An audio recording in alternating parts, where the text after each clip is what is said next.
नमस्कार दोस्तों, self study वाला पे आप सभी का स्वागत है। हम कर रहे हैं प्रीलिम्स का क्रैश कोर्स और अभी हम पॉलिटी पढ़ रहे हैं। पॉलिटी में आज हमने पार्ट 2 स्टार्ट करना है और पार्ट 1 हमारा कंप्लीट हो गया है।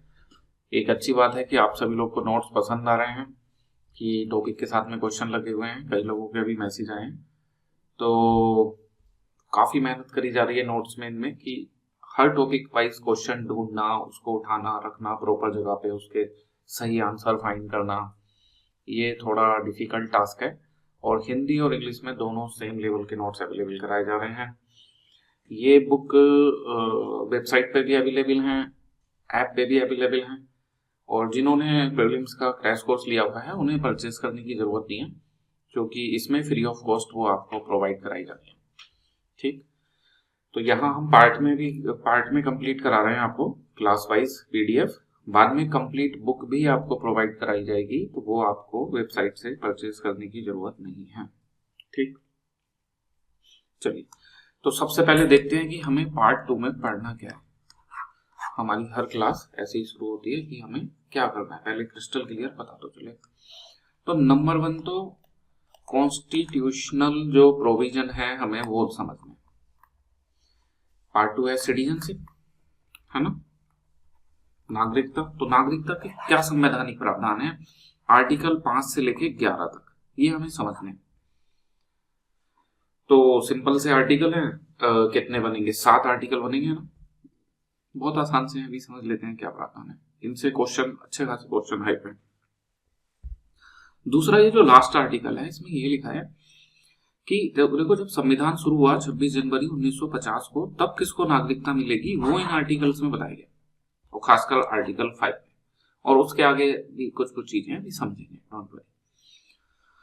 तो 11th में ये बताया कि इसके आगे के प्रावधान संसद डिसाइड करेगी। तो संसद ने कानून बनाया, सिटीजनशिप एक्ट 1955, नागरिकता अधिनियम हो गया 1955। तो इसमें क्या प्रावधान है, 5 तरीके हैं जिनसे नागरिकता मिल सकती है, 3 तरीके हैं जिनसे नागरिकता छिन सकती है। तो ये पढ़ेंगे, 2 बातें पता चल गई, संवैधानिक प्रावधान और नंबर 2 कानूनी प्रावधान, constitutional provision and statutory provision, ये और लीगल प्रोविजन, ये हमें पढ़ने।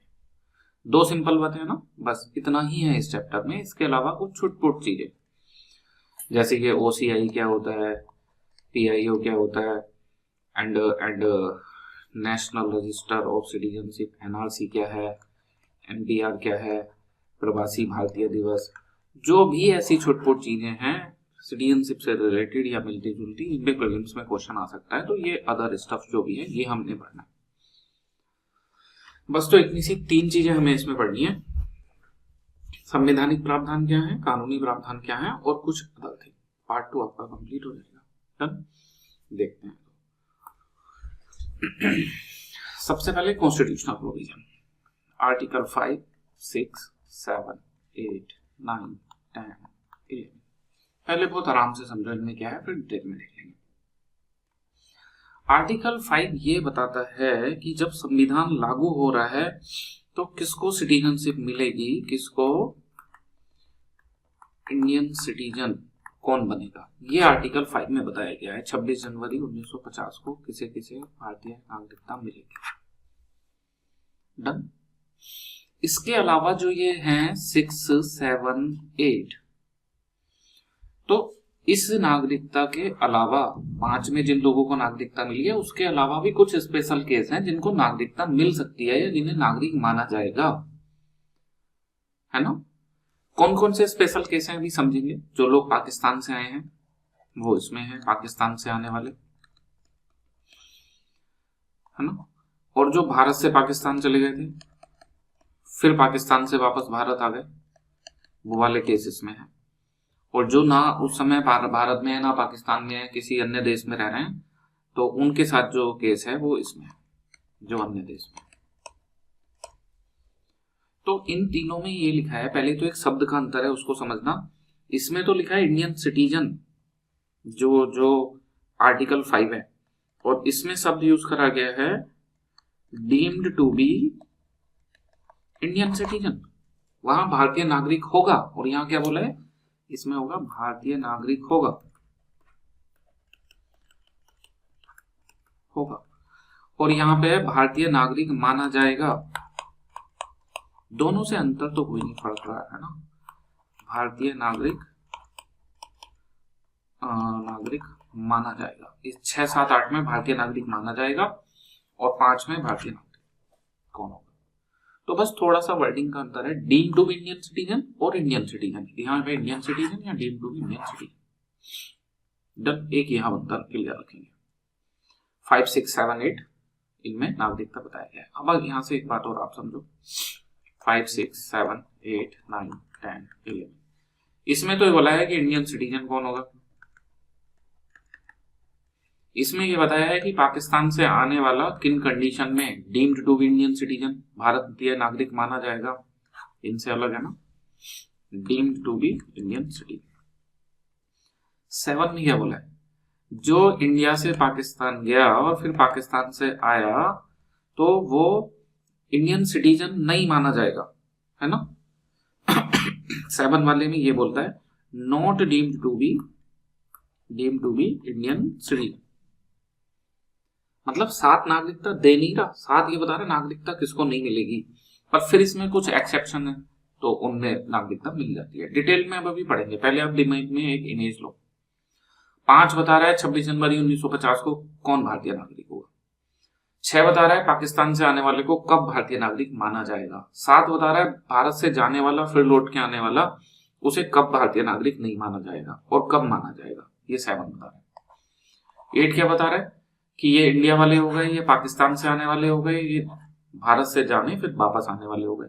इससे अलावा उस समय इंडिया में और जो अनडिवाइडेड पाकिस्तान है उसमें इनको छोड़ के कहीं और ऑस्ट्रेलिया में, जापान में, इटली में जो लोग रह रहे हैं उन्हें भारतीय नागरिक कब माना जाएगा, deem to be Indian citizen. तो इन तीनों में deem to be Indian citizen. 9 में क्या है डिटेल में हम समझ लेंगे अभी इनको ना। 9 में ये बताया गया है कि अगर कोई इंडियन सिटीजन किसी दूसरे देश की नागरिकता ले लेता है तो उसकी नागरिकता ऑटोमेटिक खत्म हो जाती है, ऑटोमेटिकली टर्मिनेट हो जाती है। तो दूसरे देश की नागरिकता लेने पे क्या प्रभाव होगा, इसका मतलब इंडिया में सिंगल सिटीजनशिप है। सिंगल सिटीजनशिप 2 सेंस में यूज होता है, वैसे जो इसका प्रॉपर सेंस है वो तो ये है कि जो यूनियन है और जो स्टेट है तो उसमें एक ही सिटीजनशिप होगी, है ना। इसको हमें बोलना चाहिए डबल सिटीजनशिप या डुअल सिटीजनशिप, कि दूसरे देश की नागरिकता की मनाही है भारत के संविधान में, है ना। 10 क्या बोलता है कि यहां तो हमने आप को नागरिकता दे दी 26 जनवरी 1950 को, और यहां कुछ लोगों को भारतीय नागरिक माना गया, है ना। तो इनकी जो नागरिकता है वो संसद के कानून के अधीन रहेगी। इसका मतलब यहां अगर कहीं लिखा है कि इस पर्टिकुलर डेट में आने वाला भारतीय नागरिक माना जाएगा, लेकिन संसद ने बाद में कानून बना दिया कि ये वाली डेट नहीं, इसके बाद वाली डेट लगेगी या इसके पहले वाली, तो उसकी नागरिकता चली जाएगी, है ना। इसका एक मीनिंग ये भी निकलता है कि संसद को ओवरराइडिंग पावर है इन आर्टिकल पे। ओवरराइडिंग पावर, अगर संसद ने कानून बना दिया तो इन आर्टिकल की जगह वो कानून माना जाएगा। पार्लियामेंट है overriding power on these articles 5, 6, 7, 8। Understand. ये 10 में बताया गया है। और 11 में बताया गया है कि जो नागरिकता है, सिटीजनशिप है, उससे रिलेटेड लॉ एक्सक्लूसिवली पार्लियामेंट बना सकती है। तो केवल पार्लियामेंट के पास नागरिकता से संबंधी कानून बनाने की शक्ति है। आसान है ना। पहले एक लमसम आइडिया लगे कि इस आर्टिकल में क्या है, फिर डिटेल में देखेंगे। 5 में 26 जनवरी 1950 को इंडियन सिटीजन कौन होगा वो पढ़ेंगे अभी कौन होगा, पहले पता तो चले कौन आर्टिकल किससे रिलेटेड है। 6 में पाकिस्तान से आने वाला कब भारतीय नागरिक माना जाएगा, deem to be Indian citizen. भारत से जाने वाला और वापस आने वाला जनरल केस में not deem to be Indian citizen, वो इसमें है 7 में। और जो कहीं और रह रहे हैं विदेश में उन्हें नागरिकता कैसे मिलेगी and deem to be Indian citizen, तो वो 8 में है। 9 में कि दूसरे देश की नागरिकता लेने पर आपकी भारतीय नागरिकता खत्म हो जाएगी। 10 में कि ये जो नागरिकता के प्रावधान है या ये जो नागरिकता मिली है वो संसद के कानून के अधीन होगी। संसद जब भी कानून बनाएगी, तो संसद ने बना दिया 1955 में, है ना। और 11 की कानून बनाने की शक्ति केवल संसद में नहीं होगी। डन। पहले हम ये याद हो गया। अब हम एक एक करके देखते हैं कि 5 जो बोल रहा है वो 26 जनवरी 1950 को किस किस को सिटीजनशिप दे रहा है, किस किस को सिटीजनशिप मिल रही है 26 जनवरी 1950 को। देखो 3 ग्राउंड पे दिया इसने सिटीजनशिप, 3 ग्राउंड पे। एक ग्राउंड है बर्थ, ये ग्राउंड बाद में हमें सिटीजनशिप एक्ट में भी मिलेंगे, बर्थ के ग्राउंड पे, कि उसका जन्म भारत में हुआ हो, हैड देयर एक तो दो बातें हैं इसमें ध्यान रखना। एक तो है निवास यानी कि डोमिसाइल, है ना, और इनमें से कोई एक भारत में रह रहा हो उसको नागरिकता देता है हमारा पहला आर्टिकल। फिर से समझ लो, आर्टिकल 5 जो भारत में रह रहे हैं, है ना, डोमिसाइल इन इंडियन टेरिटरी है, भारतीय निवास, उनको नागरिकता 5 से मिलती है 3 कंडीशन में। पहली कंडीशन उनका जन्म भारत में हुआ हो, बाई बर्थ। दूसरी कंडीशन कि उनके माता पिता का जन्म भारत में हुआ हो, मदर या फादर, तो बाई डिसेंट के ग्राउंड पे मिल रही है। और तीसरा कि वो भारत में रह रहा हो 26 जनवरी 1950 के ठीक 5 साल पहले से, ठीक 5 साल पहले से, यानी कि कब से बन जाएगा 1945 से। तो हमारा संविधान 26 जनवरी 1950 को उन भारतीय निवासियों को नागरिकता देता है जो या तो भारत में जन्मे हैं, अगर ये केस नहीं है तो, या उनके माता पिता का जन्म भारत में हुआ है ना, तो वंश के आधार पे, या वो 26 जनवरी 1950 के 5 साल पहले से भारत में रह रहे थे। अनुच्छेद 5 क्लियर हो गया, आर्टिकल 5, ये भारतीय नागरिक हैं। अब इसके अलावा कुछ और लोग हैं जिन्हें भारतीय नागरिक माना जाएगा, वो आर्टिकल 6 में। ठीक, तो आर्टिकल 6 क्या बोलता है, कि जो लोग पाकिस्तान से आए हैं भारत, जिन्होंने पाकिस्तान से भारत जो आए हैं, तो उन्हें तभी भारतीय नागरिक माना जाएगा। 2 शर्तें होनी चाहिए। नंबर 1 कि या तो वो या उनके पेरेंट्स या उनके जो ग्रैंड पेरेंट्स हैं वो या उनके माता पिता या उनके दादा दादी, है ना, ये 3 पीढ़ियों की बात हो गई। तो नंबर 1 कंडीशन है कि उनका जन्म भारत में हुआ, और यहाँ हम जब भी भारत बोल रहे हैं तो अनडिवाइडेड इंडिया, अनडिवाइडेड यानी कि 1935 के अधिनियम में जो इंडिया था, जिसमें भारत पाकिस्तान और बांग्लादेश ये सभी आते थे, बर्मा वगैरह को हटा दिया गया था, है ना, तो जब भी हम भारत बोल रहे हैं तो इसका मतलब ये है। इतना डीप पूछता नहीं है तो डोंट वरी। तो एक कंडीशन तो ये होनी जरूरी है, एंड नीचे वाले दोनों में से कोई एक पाकिस्तान से आने वाले उन्हीं लोगों को भारतीय नागरिकता मिलेगी जो स्वयं या उनके माता पिता या उनके दादा दादी का जन्म अविभाजित भारत में हुआ हो, अनडिवाइडेड इंडिया में हुआ हो, जो 1935 वाला इंडिया था। डन।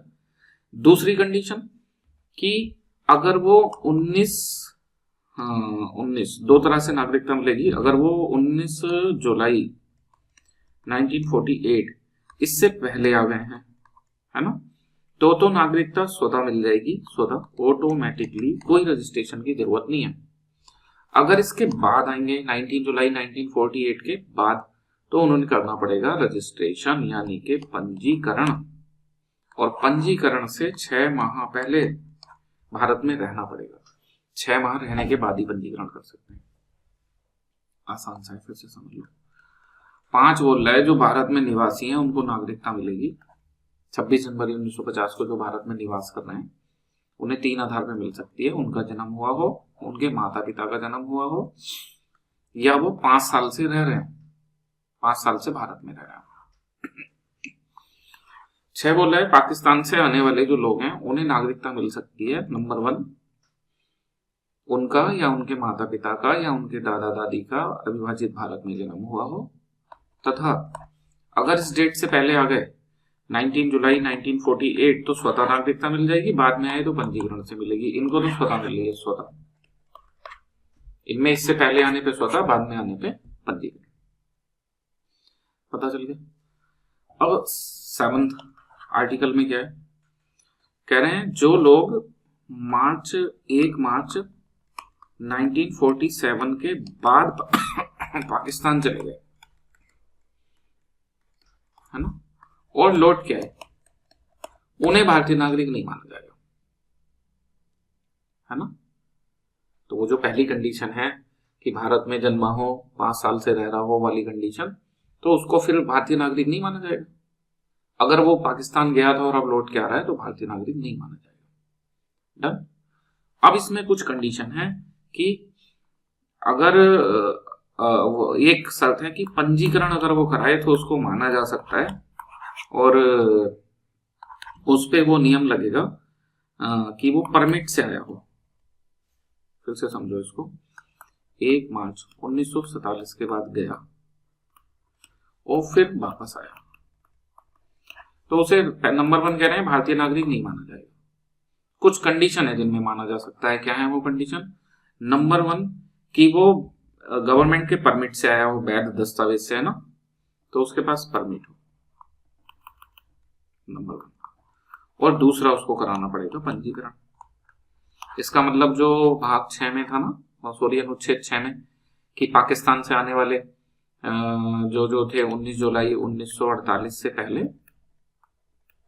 और बाद में, तो वो जो बाद वाले लोगों के साथ हो रहा था वो इनके साथ होगा, और वो भी तब जब ये परमिट से आए, वरना वो भी नहीं होगा, है ना। 3 आर्टिकल पता चल गया था हमको, 5, 6, 7। डन। 8 में क्या है, जो लोग भारत के बाहर रह रहे हैं, अविभाजित भारत के, यहाँ पे नहीं है, पाकिस्तान में भी नहीं है, बांग्लादेश में भी नहीं है, कहीं और है इनसे अलग। डन। तो उन लोगों को भारतीय नागरिकता मिलेगी पंजीकरण से। बट इसमें कंडीशंस क्या होगी? किसी को भी मिल सकती है? नहीं। जिनका जन्म अविभाजित भारत में हुआ था, वो अपने कॉन्सुलेट में अगर वहां पंजीकरण कराते हैं तो उनको भारतीय नागरिकता मिल जाएगी पंजीकरण कराने के बाद, चाहे उन्होंने संविधान लागू होने से पहले पंजीकरण कराया, चाहे बाद में कराया। डन। बहुत सिंपल से आर्टिकल है, उम्मीद है समझ में आ गए होंगे। 5, 6, 7, 8 ये नागरिकता की बात करते हैं। ये बताता है कौन नागरिक होगा, और ये बताते हैं कौन नागरिक माना जाएगा। तो इसने क्या बताया, वो निवासी भारतीय माने जाएंगे या उन्हें भारतीय नागरिकता मिलेगी, है ना। उन निवासियों को भारतीय नागरिकता मिलेगी जो या तो जन्मे हो भारत में, या उनके माता पिता जन्मे हो, या 5 साल से रह रहे हो। इसमें दादा दादी वाला प्रावधान नहीं है ना। फिर नंबर 6, पाकिस्तान से आने वाले उन लोगों को मिलेगी वो या उनके माता पिता या दादा दादी का अविभाजित भारत में जन्म हुआ हो। और नंबर 2, 19 जुलाई 1948 के पहले आए हैं तो बिना पंजीकरण, स्वतः, वरना पंजीकरण। 7 में 1 मार्च 1947 के बाद भारत से गए फिर वापस आए तो उन्हें नागरिकता नहीं मिलेगी, नागरिक नहीं माना जाएगा। बट अगर वो परमिट से आए हैं और पंजीकरण करते हैं तो उन्हें नागरिकता मिल सकती है, नागरिक माना जाएगा ना। नंबर 8, जो अविभाजित भारत के भारत रह रहे हैं और अविभाजित भारत में उनका जन्म हुआ था, अगर वो कॉन्सुलेट में पंजीकरण करा लेते हैं तो उन्हें नागरिक माना जाएगा। 9 हमने आपको बता दिया, 10 भी बता दिया और 11 भी बता दिया, है ना। इतना करके हमारे पहला पार्ट कॉन्स्टिट्यूशनल प्रोविजन कंप्लीट हो गए। बुक में आपके क्वेश्चन दिए हुए हैं इसके टॉपिक वाइज, तो पहले आप इसके क्वेश्चन करना। अब दूसरे टॉपिक पे चलते हैं ना, कि हमारे क्या लीगल प्रोविजंस क्या हैं। तो आर्टिकल 11 में बोले कि भाई कानून बनाने की शक्ति संसद के पास है, संसद ने कानून बना दिया 1955 का। तो इसमें नागरिकता के एक्विजिशन कैसे होता है और सिटीजनशिप का लॉस कैसे होता है ना। Citizenship acquisition and citizenship loss, नागरिकता का प्राप्ति और नागरिकता का लोप, इसको लोप भी बोल सकते हैं हिंदी में ना, और ये प्राप्ति। तो इसके 5 तरीके बताए, इसके 3 तरीके बताए। इस कानून ने नागरिकता के 5 तरीके बताए, और संविधान ने नागरिकता के कितने तरीके बताए थे अनुच्छेद 5 में? 3। जन्म के आधार पे, वंश के आधार पे, निवास के आधार पे। उनमें से देखना इसमें कौन कौन से हैं। बर्थ वाला इसमें भी है, डिसेंट वाला इसमें भी है, जन्म और वंश वाला है ना। बाकी इसमें है रजिस्ट्रेशन, बाकी इसमें है नेचुरलाइजेशन, और बाकी इसमें है जो टेरिटरी है उसका इनकॉर्पोरेशन, अभी पढ़ेंगे। तो क्या ऐसे क्वेश्चन अभी तक बना नहीं है कभी ऐसे, लेकिन कोई भारी क्वेश्चन बनाए तो बना सकता है कि ऐसे तरीके कौन है जो दोनों में कॉमन है। संविधान में भी कॉमन थे 26 जनवरी 1950 को जिनको नागरिकता मिल रही थी, और कानून में भी, तो वो ये वाले तरीके, ये कॉमन तरीके। चलो, तो हमें ये लॉ पढ़ना है तो इसमें हमें ये 5 तरीके पढ़ने हैं और ये 3 तरीके पढ़ने हैं। कौन से 5 तरीके हैं देखते हैं। सिटीजनशिप एक्विजिशन या सिटीजनशिप की प्राप्ति कैसे होती है देख। तो नंबर 1 है बर्थ के आधार पे या जन्म के आधार पे। नंबर 1 क्या कंडीशन है, आप वो देखो जो अभी लागू है। तो दिसंबर 2024 के 2004 इसके बाद से नियम ये है कि अगर किसी बच्चे का जन्म भारत में हुआ है तो वो भारतीय नागरिक माना जाएगा, अगर 2 में से कोई एक शर्त पूरी करे। पहली शर्त, उसके मदर और फादर दोनों भारतीय नागरिक हों, तो वो ऑटोमेटिक इंडियन सिटीजन बन जाएगा, वो बच्चा भी ऑटोमेटिक, है ना। या दूसरी शर्त क्या है कि मदर या फादर में से कोई एक भारतीय नागरिक हो और दूसरा भारतीय नागरिक नहीं भी है तो लीगल माइग्रेंट हो, वैध प्रवासी। इसका मतलब वैध दस्तावेज से भारत में आया हो, पासपोर्ट उसके पास हो, भारत सरकार से वीजा लेके आया हो, अगर उस देश में वीजा की रिक्वायरमेंट है, भारत ने की हुई है तो, है ना, अगर वीजा फ्री एंट्री दी है ना। तो अगर इन दोनों में से कोई भी एक बात है और बच्चे का जन्म भारत में हुआ है तो वो ऑटोमेटिकली भारतीय सिटीजन बन जाएगा। क्लियर है। जन्म भारत में हुआ हो तथा माता पिता दोनों भारतीय नागरिक हो, या दोनों में से एक भारतीय नागरिक हो, दूसरा अवैध नागरिक ना हो, अवैध प्रवासी ना हो, लीगल माइग्रेंट हो, है ना, वैध प्रवासी। आसान है। जन्म के आधार पर नागरिकता कैसे मिलती है और ये नागरिकता कैसे मिलती है, ऑटोमेटिक। तो देखो हमने जन्म के आधार पे देख लिया, अब वंश के आधार पे क्या है। वंश के आधार पे दिसंबर 2004 के बाद में ये कंडीशन है कि यदि बच्चे का जन्म भारत के बाहर होता है और उसके माता या पिता में कोई भारतीय नागरिक है, कोई भारतीय नागरिक है और जन्म बाहर होता है, तो वो जन्म के 1 वर्ष के भीतर उसको पंजीकरण कराना पड़ता है। जहां पे वो हैं जिस देश में भी, तो वहां उनको कॉन्सुलेट में पंजीकरण कराना पड़ेगा, तो उसको भारतीय नागरिकता मिल जाएगी। यहाँ स्वतः नहीं मिल रही है ना, पंजीकरण से मिल रही है, तो जन्म के आधार पे मिल सकती है, वंश के आधार पे मिल सकती है। अब इसमें आप एक बात ध्यान देना, नोट्स पढ़ते समय आपको ये मिलेगा कि पहले ये प्रावधान था, फिर ये था, फिर ये था, ऐसे। तो हम लेटेस्ट वाला आपको बता रहे हैं, लेटेस्ट वाला, है ना। चूंकि ये 1955 का जो एक्ट है, इसमें अब तक 11-12 बार संशोधन हुए हैं टोटल। तो पहले प्रोविजन कुछ और था, बाद में कुछ और था, तो ये वाले आप इग्नोर कर सकते हैं, वो खाली रीड करने के लिए हैं। जो लेटेस्ट प्रोविजन है वो आपके पेपर में कहीं काम आ सकता है, बस आप उसी पे फोकस करेंगे। तो दिसंबर 2004 से ये वाला जो प्रोविजन है, उससे पहले कुछ और प्रोविजन था कि जन्म से कैसे मिलती थी, वंश से कैसे, आप इसको याद रखेंगे। तो जन्म के आधार पर मिलती है कि भारत में जन्म हुआ हो, जन्म के समय माता पिता दोनों भारतीय नागरिक हो, या दोनों में से कोई एक हो और दूसरा वैध प्रवासी ना हो। वंश के आधार पे कि भारत के बाहर जन्मा हो और माता पिता में कोई भारतीय नागरिक हो और 1 वर्ष के भीतर पंजीकरण कराए। 2 तरीके हो गए नागरिकता मिलने के, है ना।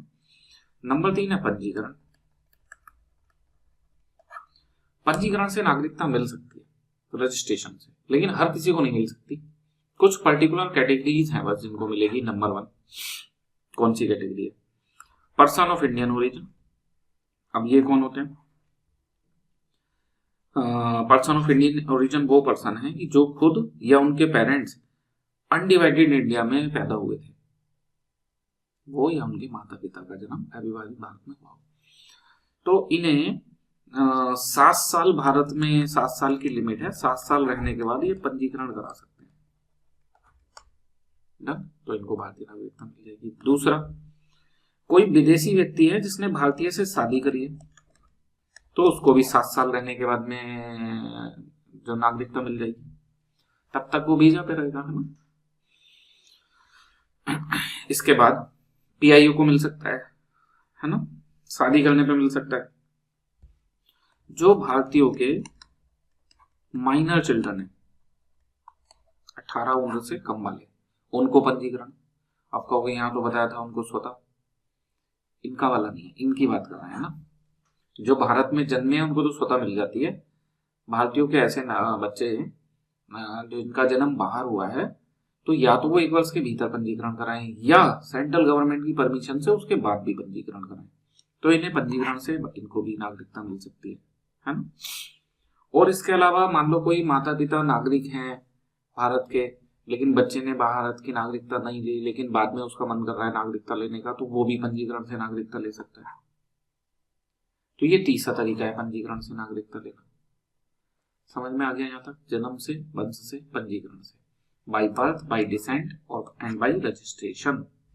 अब इसमें फोर्थ क्या है, इसको ध्यान से समझना, इसमें भी बदलाव भी हुआ है, 2019 में एक्ट आया है, टोटल चेंज नहीं हुआ है, वैसे ही है, bye naturalisation. Bye naturalisation Hindi में बोलेंगे इसको प्राकृतिकरण, प्राकृतिक, है ना। नाम से पता चल रहा है, इतने लंबे समय तक भारत में रहो कि मतलब तुम्हारा आचार व्यवहार सब भारतीय हो जाए, हैबिट्स वगैरह सब इंडियंस के जैसी हो जाए, है ना। तो प्राकृतिकरण, तो इसमें क्या कंडीशंस है, किस किस को ये मिल सकती है। ये एक ऐसा तरीका है, जैसे अभी तक जो भी तरीके थे उनमें हर किसी को नागरिकता नहीं मिल रही थी, जन्म से उन्हीं को मिल रही है जिनका भारत में जन्म हुआ है और माता पिता भारतीय हैं। वंश के आधार पे भी उनको ही मिल रही है जिनके माता पिता में से कोई भारतीय है। हर कोई विदेशी उससे नागरिकता नहीं ले सकता, और पंजीकरण में भी हर कोई को नहीं मिल सकती। लेकिन यह प्राकृतिकरण वाला तरीका ऐसे है जिसमें किसी भी व्यक्ति को भारतीय नागरिकता मिल सकती है। पंजीकरण से ध्यान रखना, हर किसी को नागरिकता नहीं मिल सकती। तो ये मोस्ट इंपोर्टेंट मेथड है, क्योंकि इससे कोई भी विदेशी भारतीय नागरिकता का दावेदार बन सकता है। पर कंडीशंस हैं इसकी, फिर कंडीशंस भी ज्यादा होंगी, है ना। तो इसकी कंडीशंस क्या है? पहला तो आप ऐसे समझो कि एक 14 साल और फिर एक इसके बाद वाला 1 साल, 12 मंथ, है ना।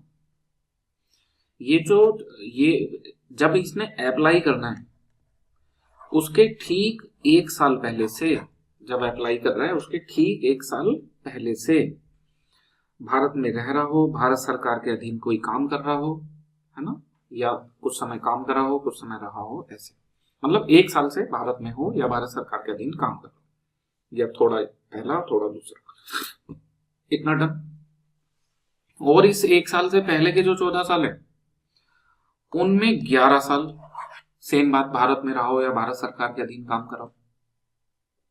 कितनी लंबा पीरियड है, 15 साल की बात कर रहे हैं। अप्लाई करने से पिछला 1 साल तो लगातार रहे हो, और उससे पहले के जो 14 साल थे उसमें से 11 साल रहे, है ना, यानी कि 15 में टोटल 12, तो उसको भारतीय नागरिकता मिल सकती है। लेकिन इसमें और भी कंडीशंस हैं इसके अलावा, कि ये पहली शर्त पूरी करता हो, तथा इससे अलग क्या कंडीशंस है,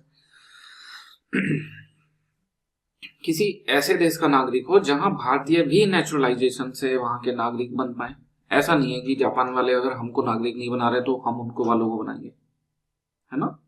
ये मतलब एक जो देश हमें अलाउ कर रहा है हम उसको ही अलाउ करेंगे, ये दूसरी कंडीशन है। तीसरी की उसका कैरेक्टर अच्छा हो। चौथी की वो ये लिखित में दे कि जब उसको भारतीय नागरिकता मिलेगी तो अभी जिस देश की नागरिकता है उसकी नागरिकता छोड़ देगा, है ना। और एक स्पेशल पॉइंट है इसमें, जो हमारी 8th शेड्यूल है जिसमें जो 22 भाषाएं हैं उनमें किसी भाषा का जानकार हो। भारत के 28 भाषाओं में 22 भाषाएं, सॉरी 8th में 22 भाषाएं, उसका जानकार हो, है ना। तो ये कुछ कुछ कंडीशंस हैं।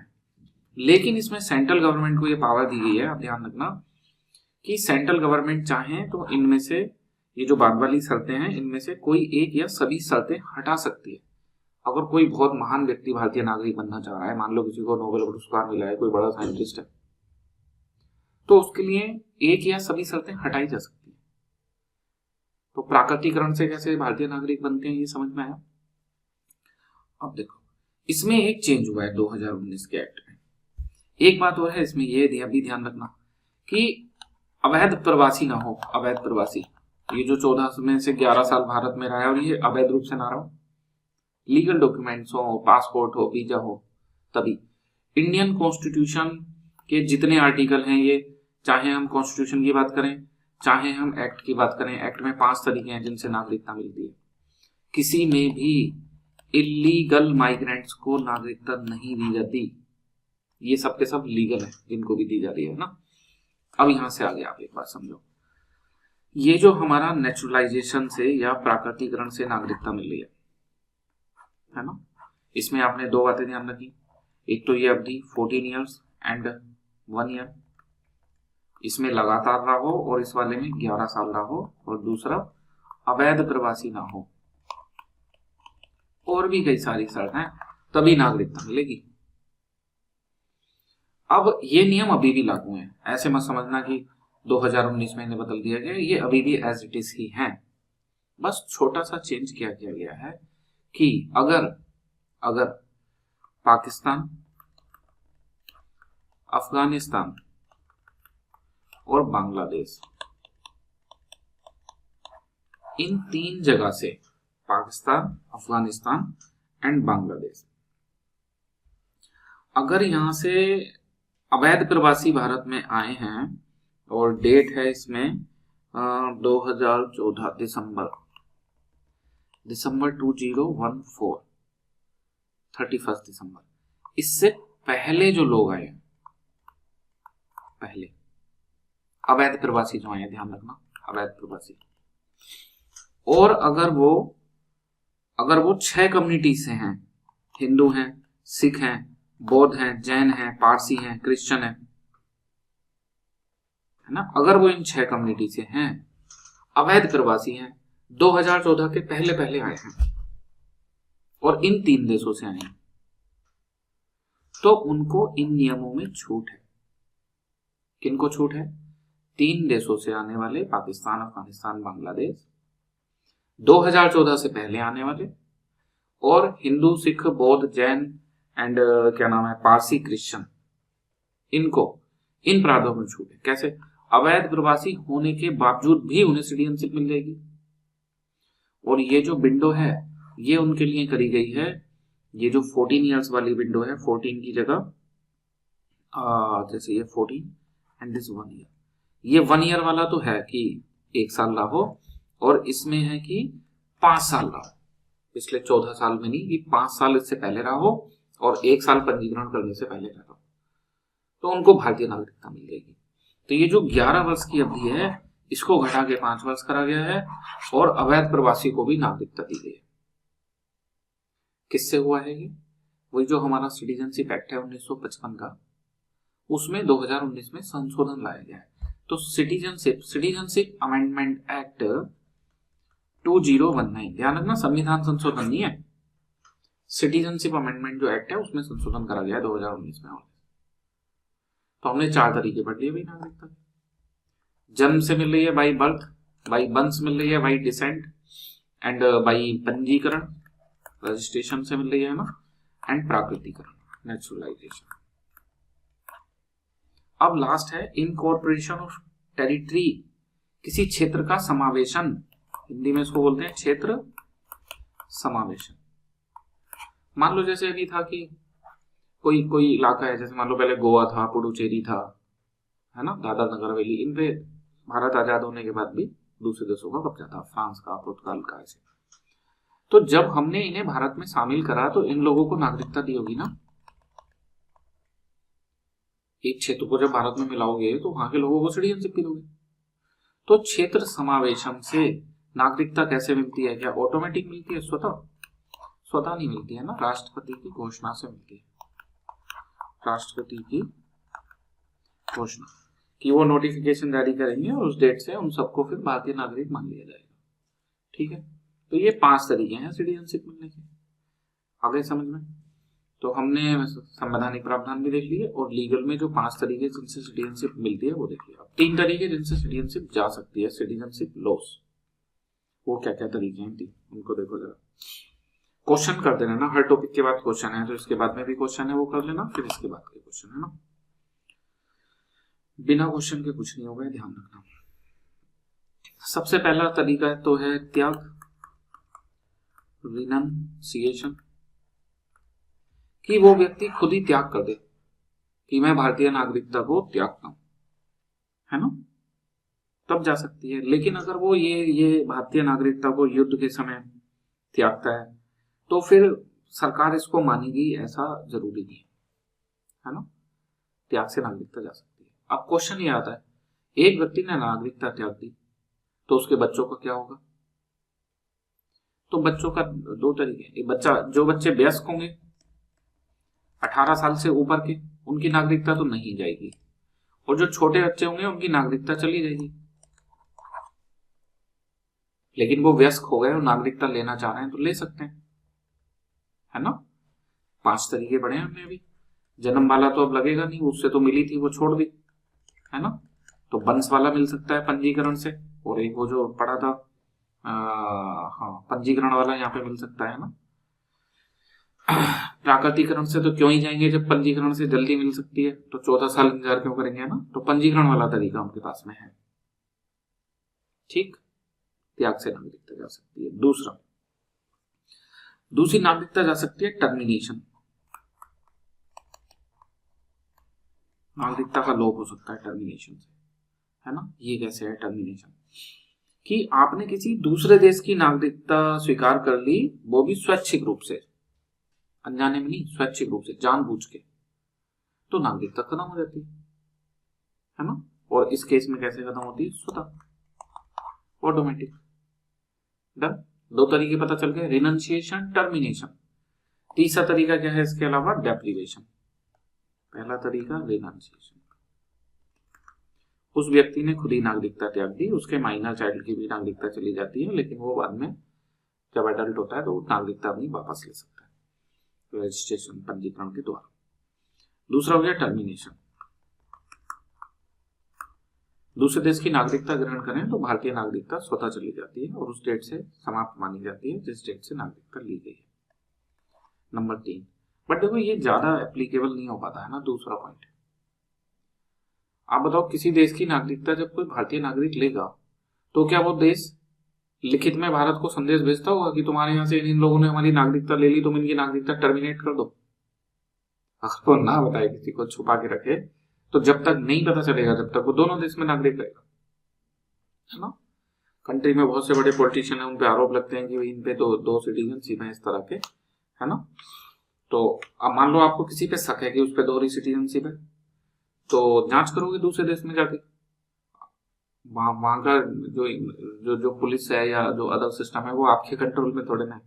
उस देश का मन करेगा तो जांच करेगा, नहीं करेगा तो नहीं करेगा। आपके कैसे रिलेशन है ना, उस देश के साथ बहुत बातों पर डिपेंड करता है। बट है ये हाँ कि है ना, ऑटोमेटिक टर्मिनेट मानी जाती है। तो रिनंसिएशन, टर्मिनेशन समझ में आ गया आपने। इसके बाद में डेप्रिवेशन, वंचित करने द्वारा।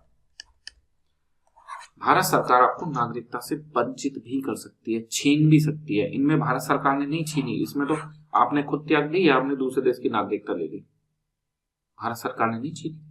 यहां भारत सरकार आपसे नागरिकता छीन सकती है बाई डेप्रिवेशन। कब छीन सकती है? कुछ ऐसे काम होंगे है ना जिन पे छीनी जा सकती है। फ्री में क्वेश्चन आया हुआ है।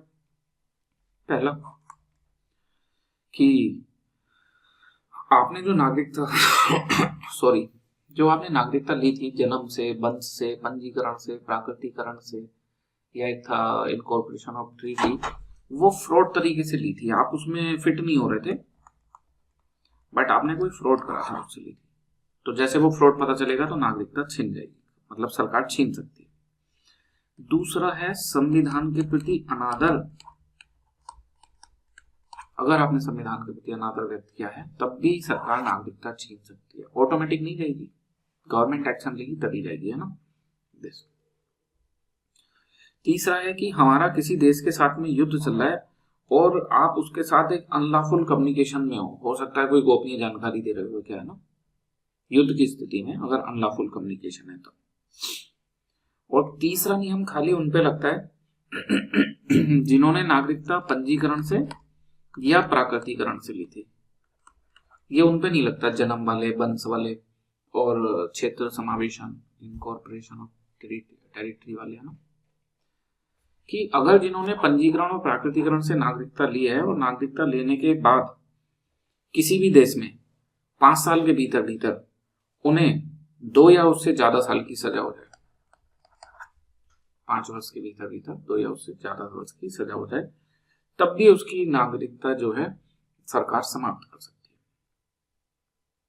और नेक्स्ट पॉइंट, अगर 7 साल तक व्यक्ति लगातार भारत के बाहर रहे, आए ही ना बाहर, 7 साल से बाहर है, तब भी सरकार चाहे तो नागरिकता समाप्त कर सकती है। ये कुछ केसेस हैं जिनमें नागरिकता समाप्त हो सकती है।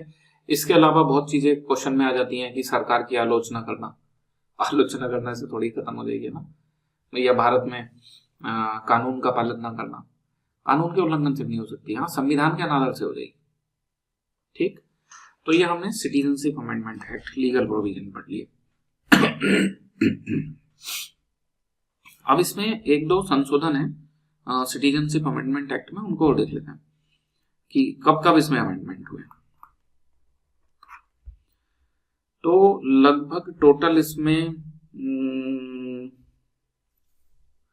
9-10 नोट्स में देख लेना, एग्जैक्ट लिखा है 9 to 10 टाइम्स इसमें अमेंडमेंट हुआ है, 9 या 10 बार है समथिंग, है ना, एग्जैक्ट देख लेना इतनी बार।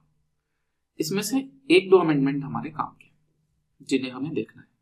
ठीक, एक अमेंडमेंट जो हमारे काम का है वो तो हमने अभी देख लिया, सिटीजनशिप अमेंडमेंट एक्ट 2019, ये हमारे काम का था, ये तो हमने देख लिया। लेटेस्ट यही है जो अभी सबसे नया अमेंडमेंट इसमें हुआ था। इसमें 2 बातें थी, एक तो वही नेचुरलाइजेशन वाला प्रोसेस, 6 कम्युनिटी 3 देश उनके लिए कम कर देना, 11 से 5 कर देना, और इलीगल माइग्रेंट्स को भी दे देना सिटीजनशिप। दूसरा, कुछ प्रोविजन इसमें ओवरसीज सिटीजनशिप ऑफ इंडियन के थे कि उनका रजिस्ट्रेशन कब कैंसिल हो सकता है, कब मिल सकता है, कुछ ऐसे प्रोविजन। अब ये उतना काम का नहीं है ना, 2019 करंट अफेयर्स के हिसाब से 2025-26 चल रहा है ना, तो 2026 में ये कहीं काम है। ओके, रीड कर लेना आप इसको एक बार ना। दूसरा एक है सिटीजनशिप अमेंडमेंट एक्ट 1985, CAA 1985, ये भी इसके साथ ही साथ चर्चा में था, तो इसमें भी कम चांस है, तो आप पढ़ना उसको, हम हल्का सा बता दे रहे हैं जिससे कि आपको पढ़ के समझ आए कि क्या चल क्या रहा है ना। तो देखो, असम में देश आजाद होने के बाद से ही असम में बांग्लादेश से लोग असम में आके रहना शुरू हुए, धीरे धीरे उनकी संख्या बढ़ती गई, तो जो असम के लोकल्स थे उनके और उनके बीच में डिस्प्यूट शुरू हो गया, दंगे शुरू हो गए, बहुत से संगठन बन गए, है ना, और वायलेंस ये सब होने लगा। तो भारत सरकार ने उन संगठनों के साथ एक समझौता करा। उस समझौते में ये डिसाइड हुआ, कुछ डेट निकाली गई।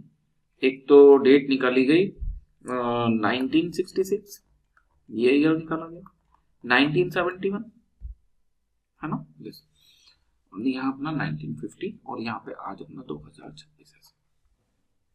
इस बीच में जो लोग आए थे असम में, सरकार ने बोला कि हम उनको सिटीजनशिप दे देंगे, है ना। इस बीच में जो लोग आए हैं भारत में, मतलब आसाम में बांग्लादेश से, सरकार ने बोला कि हम उनको उन्हें पंजीकरण कराना पड़ेगा बतौर विदेशी, और उनका जो पंजीकरण है उसके 10 वर्ष बाद हम उन्हें नागरिकता दे देंगे। इनको तभी दे देंगे, इन्हें 10 वर्ष बाद देंगे, और 10 वर्ष तक इन्हें वोट डालने का अधिकार नहीं मिलेगा। वोट नहीं डाल सकते 10 वर्ष तक, पंजीकरण कराएंगे, 10 वर्ष तक वोट नहीं डाल सकते, उसके बाद इन्हें पूर्ण नागरिक माना जाएगा। और 71 के बाद में जो है उनकी पहचान की जाएगी और उन्हें उनके देश वापस भेजा जाएगा, वापस। जैसे अमेरिका ने भेज दिए ना कुछ भारतीय अवैध प्रवासी थे तो वापस, तो ऐसे हमारे यहाँ जो बांग्लादेश के अवैध प्रवासी हैं, लीगल माइग्रेंट्स, उनको वापस भेजा जाएगा, है ना। ये एक समझौता हुआ, एक पॉलिटिकल एग्रीमेंट, असम समझौता, असम अकॉर्ड। तो अब इसको लागू करने के लिए कानून में संशोधन करना पड़ेगा। जो हमने सिटीजनशिप एक्ट पढ़ा उसमें तो ऐसा कहीं नहीं लिखा, तो सिटीजनशिप अमेंडमेंट एक्ट 1985 लाया गया और उसमें ये प्रावधान जोड़ दिए गए। अब इसको लागू करने के लिए क्या कराना पड़ेगा? जांच करनी पड़ेगी कौन पहले आया है कौन बाद में आया है ना। तो जो नेशनल रजिस्टर ऑफ सिटीजनशिप है एनआरसी, उसको अपडेट करना पड़ेगा। ये एक रजिस्टर है NRC, national register of citizenship, मतलब ये एक डेटा है जो आजादी के बाद पहली जनगणना 1951 में तैयार करा गया था कि कौन कौन भारतीय नागरिक हैं। उसके बाद से कभी अपडेट नहीं हुआ, लेकिन चूंकि उसमें किसी के माता पिता किसी के दादा दादी का नाम होगा तो उनके ग्राउंड पे उनकी सिटीजनशिप का अंदाजा लगाया जा सकता है। तो ये पूरे भारत में उसके बाद अपडेट नहीं हुआ। अब अगर इन लोगों को बाहर करना है तो इसको असम में अपडेट करना पड़ेगा। समझौता तो हो गया 1985 में, लेकिन सरकारों ने एनआरसी को अपडेट नहीं करा, इन लोगों की पहचान नहीं की गई, तो इनको वापस भी नहीं भेजा जा सका। तो जब ये 2019 में सीएए आया था, सिटीजनशिप अमेंडमेंट एक्ट 2019, उसी समय पे असम में एनआरसी भी अपडेट किया गया और ऐसे लोगों की पहचान दी गई जिनको भारत के बाहर भेजा जाएगा। लेकिन अब भेजोगे कैसे? दूसरा देश तो उनको स्वीकार करने से मना कर रहा है, कह रहा है ये हमारे नागरिक ही नहीं है, तुम किसको भेज रहे हो? 1971 के बाद उसको 2025 में भेज रहे हो, है ना। 55 साल का हो गया वो, 55 साल, अगर पैदा हुआ था तो 55 साल का, 50 साल का आया होगा तो फिर हो गया होगा 50 में 55, सॉरी, अगर मान लो 10 साल का है तो 65 साल का हो गया होगा। कोई तरीका नहीं है पहचानने का, है ना। अब जो भी होगा इस समस्या का वो सरकार जाने, है ना। आपको तो हल्का सा आइडिया मिल गया। असम समझौता, सिटीजनशिप अमेंडमेंट एक्ट 1985, बहुत कम चांस है इससे क्वेश्चन आने के, बट हमने आपको हल्का आइडिया दे दिया। हमने बोला था 3 चीजें पढ़नी है, कॉन्स्टिट्यूशनल प्रोविजन पढ़ने हमने पढ़ लिए, लीगल प्रोविजन पढ़ने हमने पढ़ लिए। इसके बाद हमने देखा कुछ मिसलेनियस छुटपुट की टर्म हमें पढ़नी है, तो वो हमें देखना है। सबसे पहले ओवरसीज सिटीजनशिप ऑफ इंडिया, नाम में लिखा है ओवरसीज सिटीजनशिप, है ना, सिटीजनशिप शब्द यूज करा गया है। इससे ये लगता है कि विदेशी लोगों को भी नागरिकता दी गई है ना, सिटीजनशिप ऑफ इंडिया।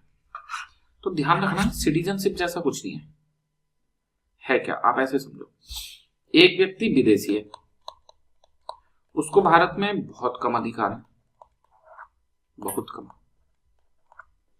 एक व्यक्ति भारतीय है, उसको भारत में ज्यादा अधिकार है।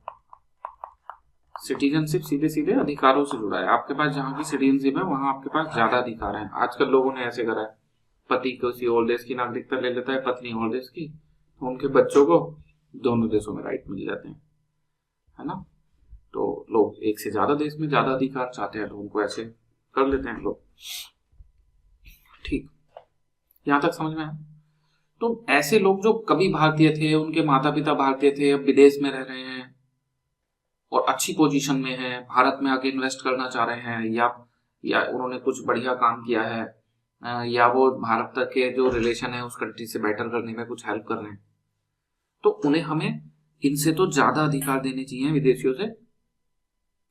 और चूंकि हमारे यहाँ कंसेप्ट नहीं है, एक साथ 2 देशों की नागरिकता नहीं हो सकती, तो हम नागरिकता तो दे नहीं सकते अधिकार ज्यादा देने के लिए।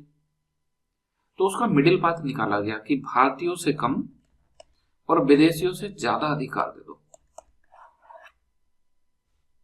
जिसके पास में OCI कार्ड हो उसको भारतीयों से थोड़े कम अधिकार दे और विदेशियों से ज्यादा अधिकार। जैसे विदेशियों को वीजा लगेगा और उसमें भी बहुत सारे रेगुलेशंस होंगे। इनका कार्ड बन गया तो इस कार्ड के बाद इनकी वीजा फ्री एंट्री है। वीजा फ्री एंट्री, कितनी भी बार आ सकते हैं, कभी भी आ सकते हैं, किसी पुलिस स्टेशन में रिपोर्ट नहीं करना, कुछ नहीं करना, है ना। बिजनेस करना है, जमीन खरीदनी है, इस तरह की चीजें इन्हें छूट है। लेकिन इन्हें भारतीयों से कम रखना है तो ये चुनाव नहीं लड़ सकते, ये वोट नहीं डाल सकते, ये सरकारी सेवाओं में नहीं हो सकते, इन चीजों की मनाही है। समझ गया ना ओवरसीज सिटीजनशिप ऑफ इंडिया क्या है? ये इन्हें कुछ राइट्स देते हैं लेकिन सिटीजनशिप नहीं देते, इसको आप ध्यान रखेंगे। इसके हिस्टोरिकल बैकग्राउंड पे भी क्वेश्चन आ जाते हैं, तो आप समझ लो इंडियन डायस्पोरा जो है, इंडियन डायस्पोरा जो विदेश में रह रहे हैं लोग, कभी गिरमिटिया मजदूर के रूप में गए थे, अब इनकी विदेशों में बड़ी अच्छी पोजीशन है, बड़े बड़े बिजनेसमैन हैं, कुछ तो उस देश के जो president, prime minister, home minister, ऐसे बड़े बड़े पद पे हैं। तो भारतीय चाहते हैं कि इनका भारत के विकास में योगदान हो। तो इंडियन डायस्पोरा को कैसे इंडियन डेवलपमेंट से जोड़ा जाए, है ना, कैसे रिलेशन बेटर किए जाए, उसके लिए गवर्नमेंट ने 2002 में एक समिति बनाई जिसको बोलते हैं LM सिंघवी। मीन्स में भी है इंडियन डायस्पोरा का टॉपिक इंटरनेशनल रिलेशन में, और इससे क्वेश्चन भी आया हुआ है ना, तो थोड़ा सा आइडिया आपको वहां भी मिल जाएगा, बाकी तो मीन्स के क्लास। तो इस समिति ने रिकमेंडेशन की कि भाई इन्हें थोड़े ज्यादा राइट दो। तो इन्हें राइट ज्यादा देने के लिए एक PIO कार्ड बनाया गया। उसके बाद में ये बना 2002 में, हाँ मे बी 2003 में ये कार्ड बनाया ना। फिर उसके बाद 2002 ही है। फिर उसके बाद OCI कार्ड बनाया गया। OCI स्कीम लाई गई है 2005 में। अब लोगों को कंफ्यूजन है, विदेश वालों को, इंडियन डायस्पोरा को इसमें रजिस्ट्रेशन कराएं या इसमें, तो सरकार ने क्या करा, 2015 में दोनों को मर्ज कर दिया। अभी ये दोनों में से कुछ नहीं है, इसकी जगह क्या कर दिया, OCIC, यानी कि overseas citizenship of India card, है ना। 2015 से ये है। किन लोगों को मिल सकता है ये कार्ड, है ना, सब लोगों को नहीं मिल सकता। तो इसके लिए कौन एलिजिबल है, 4th जनरेशन तक एलिजिबल है ना, 4th तक, यानी कि आपको तब मिल सकता है जब आपके माता पिता या दादा दादी या परदादा परदादी इनका जन्म भारत में हुआ हो, तब ये आपको मिल पाएगा, पहली बात है ना। इसके अलावा minor child whose both parent और one parent is Indian citizen, उनको मिल सकता है ना। तो ऐसे कुछ कंडीशंस हैं, नोट्स में लिखे हैं, आप वहां से पढ़ लेना किन किन को OCI कार्ड मिल सकता है। फिर इन्हें राइट कौन से मिले, तो हमने ये लिस्ट दे रखी है कि कौन से राइट इनको नहीं मिले। उसके अलावा इनको सारे राइट भारत में मिले हुए हैं, जैसे पब्लिक एम्प्लॉयमेंट में इन्हें इक्वलिटी नहीं है ना, कुछ पोजीशन सुप्रीम कोर्ट का जज, हाई कोर्ट का जज, प्रेसिडेंट, वाइस प्रेसिडेंट, प्रधानमंत्री, मुख्यमंत्री, गवर्नर, सांसद, विधायक, वो ये नहीं बन सकते, है ना, मतदाता नहीं बन सकते। तो ये कुछ 4-5 कंडीशंस हैं जो ये नहीं, बाकी सारे राइट्स जो हैं वो इनको मिले हुए हैं। OCI कार्ड कब कब कैंसिल हो सकता है, जैसे सिटीजनशिप के तो बड़े कम केस थे कि संविधान का अनादर करोगे, युद्ध के समय सूचनाओं का आदान प्रदान करोगे तभी कैंसिल होगा, है ना। OCI कार्ड कब कब कैंसिल हो सकता है, तो वो भी इसमें लिखा है, आप देख लेना। गलत तरीके से इसे प्राप्त करा गया हो, आप इसमें फिट नहीं बैठ रहे, फिर भी आपने गलत तरीके से इसको ले लिया। सिटीजनशिप एक्ट का उल्लंघन करा, ध्यान देना, नागरिकता तो आपकी संविधान के उल्लंघन पे ही जा रही थी, लेकिन ये कार्ड जो है वो कानून के उल्लंघन पे भी समाप्त हो सकता है, सिटीजनशिप एक्ट, है ना।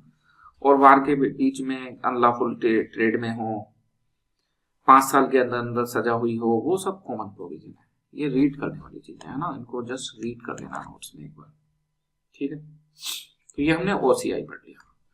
OCI के बाद में NRC और NPR।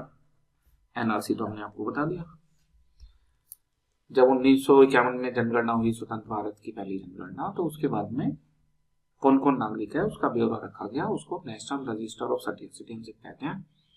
समय समय पे इसे अपडेट करना था, लेकिन इसे अपडेट नहीं किया गया है, और बस इसको आसाम में ही अपडेट किया गया। इसका प्रावधान किस में है, तो शुरू में इसको ऐसे ही तैयार करा गया, बाद में इसको लीगल दर्जा दिया गया सिटीजनशिप एक्ट 1955, सिटीजनशिप एक्ट 1955। इसको भी इसी में बताएंगे, सिटीजनशिप एक्ट 1955। ये क्या है, ये भारत के निवासियों का ब्यौरा है। जो NPR है वो भारत के निवासियों का ब्यौरा है। नेशनल पॉपुलेशन रजिस्टर है, पॉपुलेशन, सिटीजन नहीं है यहाँ पे, यहाँ सिटीजन था, ये पॉपुलेशन। दो करने की क्या जरूरत है, अब मान लो कि भारत में निवासी तो सिटीजन 140 करोड़ है, कुछ विदेशी भी रह रहे हैं मान लो, तो हैं टोटल 150 करोड़। तो भारत को रिसोर्सेस का मैनेजमेंट तो इनके हिसाब से करना पड़ेगा, वेलफेयर स्कीम तो इस हिसाब से देखनी पड़ेगी। अगर कोई डिसीज फैल गई लाइक कोविड, तो उसका मैनेजमेंट तो इतने क्राउड का करना पड़ेगा। तो इस तरह के एप्लीकेशंस के लिए हमें पता होना चाहिए कि भारत में कितने लोग निवास कर रहे हैं, कितनी पॉपुलेशन है ना। तो इसलिए दो डेटा तैयार करे जाते हैं, दोनों सिटीजनशिप एक्ट 1955 के तहत तैयार करे जाते हैं। इसमें सिटीजन नॉन सिटीजन दोनों आते हैं, इसमें केवल सिटीजन आते हैं। प्री में कोई क्वेश्चन बन सकता है, इस हिसाब से हमने देख लिया। तो हमने ओसीआईसी भी देख लिया, हमने एनआरसी देख लिया, एनपीआर देख लिया। अब अपना लास्ट टॉपिक बचता है इसमें प्रवासी भारतीय दिवस। ये क्या है, इस पे भी काफी क्वेश्चन है ना। तो सबसे पहले देखेंगे 9 जनवरी को मनाया जाता है। क्यों मनाया जाता है? महात्मा गांधी 9 जनवरी 1915 को साउथ अफ्रीका से वापस आए थे भारत।